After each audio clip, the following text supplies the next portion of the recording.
Hello, hockey skaters and goalies around the world. Welcome back to another edition of the Ride to the Rink. It's Lee, Mike, Christie, and our friend Matt Dumouchelle here today. Matt has gone around the world to look at some of the greatest hockey programs ever created. He's seen it all. He's seen the players, he's seen the coaches, he's seen the parents, he's seen the leaders. And we want to have him talk to you today about what he sees in those athletes, especially the youth athletes in other countries and other programs around the world. So, Matt, to the young people listening, what is your message to them from the research that you've done about what makes a great hockey player, what makes a great experience in youth hockey along the way? I think the most important thing about being involved in hockey and playing hockey is having fun. If you are at some point going to play junior, or you're going to play pro, or you're going to lean on hockey to be your income for your family, at some point this is going to become a business, and you're going to have business decisions to make.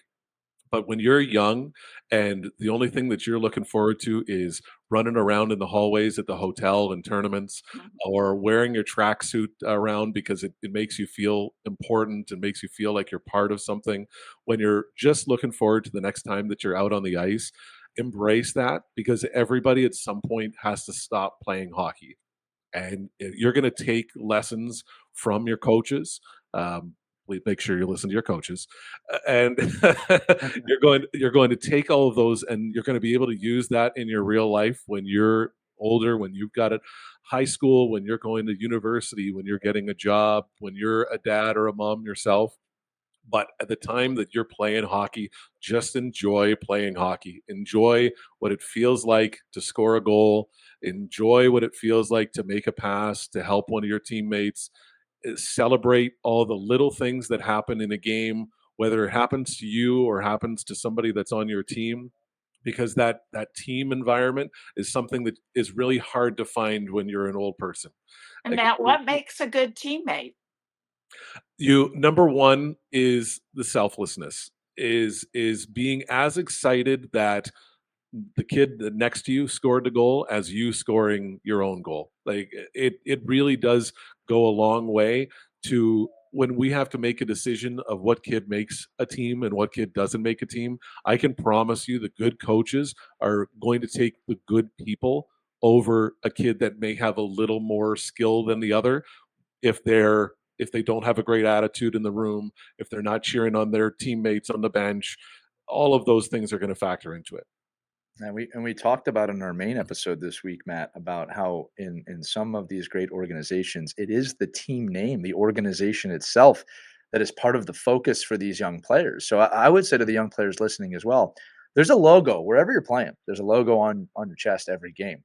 What does that logo mean to you? What does that team mean to you? Right?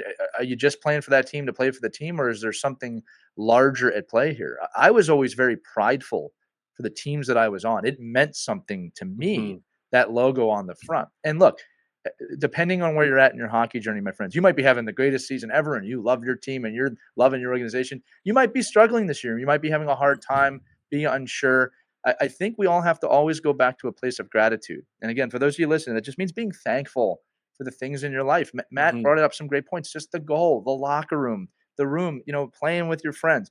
You can always go back to a place of thanks, because if you're playing this game, you have a lot to be thankful for. Okay. Whether it's your parents or guardians Mhm. taking you to the game, just the fact you get to be on the ice and skate around. If you're having a hard time, or even if you're not, Mhm.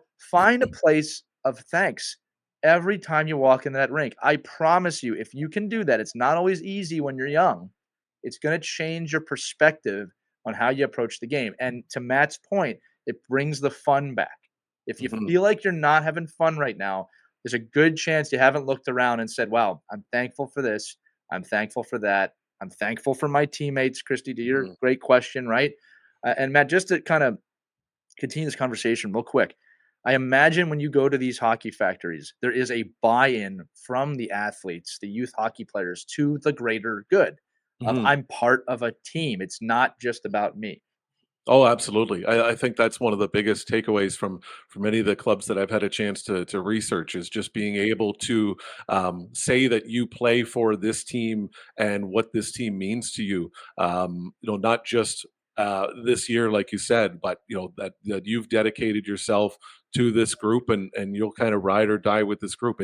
It's funny how dedicated some people can be to their sports team. I mean, I'm a Detroit Tigers fan. It's I haven't. I was born in '81. I don't remember '84 very much, and we haven't won a World Series since. But man, I love the Tigers, and that's never going to change. And you can get that the same feeling being part of that team.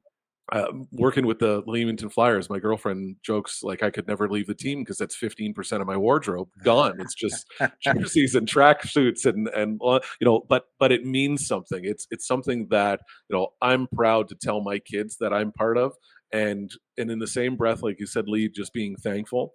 Like I never played hockey when I was a kid. You gave me one opportunity to do something that I'd never did before or get to experience. I'll tell you what's right at the top of that list is being in the room, getting skates on, pads on, music's blaring, going out on the ice, hearing people cheer, skating around. Like I'm getting goosebumps talking about it. I'd love to experience that, and to get to see my kid do that. And for you kids that are listening that get to do that a few times a week, savor that, embrace that for what it is, because like I said, at some point we're, no matter who it is, the greatest players in the world, or a kid that's just out there having a good time, hockey has to stop for some of us, and it's not forever. And I know you're not thinking about that when you're a kid, but it's so much fun to be a part of, just to let the fun in every once in a while, and recognize what this feels like is such a great experience. I know the fun has never left for me. I still love every single time I get to be on the ice, but involved in the game. Now, to close this out, the kids are sitting on the edge of their seat in the car. They're waiting for what Mike Bonelli has to say in this episode. So I'm going to throw the puck to Mike. Mike, go ahead and close us out here. Well, listen, if you're listening to Matt and you have access to his research and what he's done and some of the stuff that the Hockey Factories has been written about, I would go there, research that. If you want to advance your game, use that as a nice little blueprint to some of the things you can do as an individual player to make yourself a better player. And again, it has nothing to do with being in a great organization or not. It matters what you can do as an individual. Matt said, if you're having fun, and I think fun is developing. I think fun is getting better. I think fun is researching and finding ways to compete and get better, and challenge be a great teammate, but challenge your teammate. They'll respect you. You can respect them back. Your coaches will love you for it, and your teammates will love you for it. But again, go out and do the research. We're all in a great age of maybe a little less Fortnite and a little bit more reading on the Hockey Factory. We're going to be in great shape. Yeah, you got to eliminate the brain rot wherever you can, kids. All right, so check it out. Matt's writing is called, again, Hockey Factories. You can look it up on Google. Parents, we know you're listening to. It behooves you to check this one out, or a longer episode. And kids, remember, we nailed this Ride to the Rink. This was really good. There's a lot of Ride to the Rink episodes out there. You can find them on our website at ourkidsplayhockey.com. But for Matt, Christie, Mike, I'm Lee. This has been the Ride to the Rink. Kids, remember, no matter what you're doing, no matter where you're at in your hockey journey, we believe in you. You should too. All right? Enjoy every single second you're on the ice. Skate on, and we'll see you on the next Ride to the Rink.